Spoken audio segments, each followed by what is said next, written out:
ਤੁਹਾਡੇ ਘਰ ਫਕੀਰ ਬੰਦਾ ਮਾੜਾ ਬੰਦਾ ਚੌਧਰੀ ਨੂੰ ਪੁੱਛਦਾ ਵੀ ਮੈਂ ਤੇਰੇ ਘਰ ਮਰ ਗਿਆ ਤੇ ਤੁਸੀਂ ਮੇਰੇ ਨਾਲ ਕੀ ਸਲੂਕ ਕਰੋਗੇ? ਆਂਦਾ ਯਾਰ ਸਲੂਕ ਹੀ ਕਰਨਾ, ਤੈਨੂੰ ਗੁਸਲ ਦਿਆਂਗਾ ਤੇ ਤੈਨੂੰ ਕਫਨ ਪਵਾਵਾਂਗਾ ਤੇ ਤੈਨੂੰ ਜਨਾਜ਼ਾ ਪੜ੍ਹਾ ਕੇ ਦਫਨ ਕਰ ਦਿਆਂਗਾ। ਉਹਨੇ ਕਿਹਾ ਕਫਨ ਦਾ ਬੰਦੋਬਸਤ ਕਰ ਲੋਗੇ? ਉਹਨੇ ਕਿਹਾ ਕਰ ਲਾਂਗਾ। ਤੇ ਮੁਸਕਰਾਉਣ ਲੱਗ ਪਿਆ ਫਕੀਰ। ਚੌਧਰੀ ਆਖਣ ਲੱਗਾ ਹੱਸਣਾ ਕਿਉਂ ਹੈ? ਉਹਨੇ ਆਖਿਆ ਮੋਇਆਂ ਜੋ ਕਪੜਾ ਦੇਣਾ ਤੇ ਜਿਉਂਦਿਆਂ ਹੀ ਦੇ ਛੱਡ।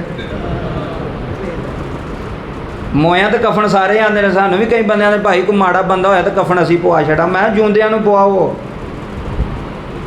ਮੋਇਆਂ ਦਾ ਬੰਦੋਬਸਤ ਕਰਾਂਗੇ ਜੀ, ਸਾਰੇ ਕਬਰਸਤਾਨ ਦਾ ਬੰਦੋਬਸਤ ਸਾਡਾ, ਹੱਡੀਆਂ ਸਾਡੀਆਂ।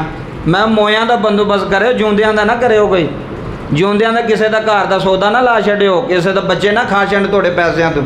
ਮੋਇਆਂ ਆਖਣਗੇ ਤਨਜ਼ੀਮਾਂ ਬਣੀਆਂ ਨਾ ਜੀ, ਕਫਨ ਸਾਡੀ ਤਰਫੋਂ, ਦੇਗਾਂ ਸਾਡੀ ਤਰਫੋਂ।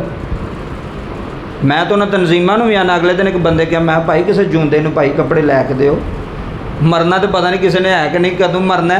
ਤੁਸੀਂ ਮੋਇਆਂ ਦੇ ਆਂਦੇ ਪਏ ਕਫਨ ਪਵਾਂਗੇ ਉਹਨੂੰ, ਜਿਉਂਦਿਆਂ ਕਿਸੇ ਨੂੰ ਲੈ ਕੇ ਦਿਓ। ਜਿਉਂਦਿਆਂ ਦੀ ਕਦਰ ਕੋਈ ਨਹੀਂ। ਜਿਹੜਾ ਉਹਨੇ ਫਕੀਰ ਨੇ ਆ ਕੇ ਉਹਨੇ ਕਿਹਾ ਭਾਈ ਜਿਹੜਾ ਮੈਨੂੰ ਕਫਨ ਪਵਾਉਣਾ ਹੀ ਨਾ ਮੈਨੂੰ ਹੁਣੀ ਦੇ ਛੱਡੋ, ਹੁਣੀ ਮੇਰੇ ਤਨ 'ਤੇ ਕੱਪੜਾ ਕੋਈ ਨਹੀਂ ਤੇ ਤੂੰ ਮੇਰੇ ਮਰਨ ਦਾ ਇੰਤਜ਼ਾਰ ਕਰਨ, ਮਰਾਂਗਾ ਤੇ ਫਿਰ ਕਫਨ ਦੇਵੇਂਗਾ ਮੈਨੂੰ। ਇਹ ਸਾਡੀ ਰੀਤ ਹੋ ਗਈ। ਅਹਿਸਾਸ ਕੋਈ ਨਹੀਂ ਰਿਹਾ, ਕਸਮ ਖੁਦਾ ਦੀ ਅਹਿਸਾਸ ਕੋਈ ਨਹੀਂ ਰਿਹਾ।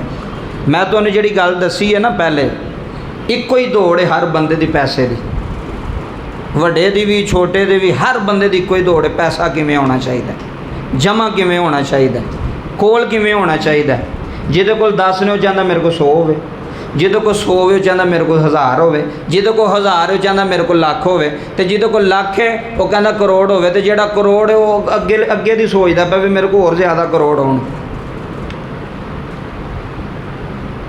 ਤੇ ਇਸ ਵਾਸਤੇ ਜਿਹੜਾ ਮੋਏ ਤੋਂ ਬਾਅਦ ਅਹਿਸਾਸ ਕਰਨਾ ਨਾ ਕਿਸੇ ਦਾ, ਉਹ ਜਿਉਂਦਿਆਂ ਕਰੋ।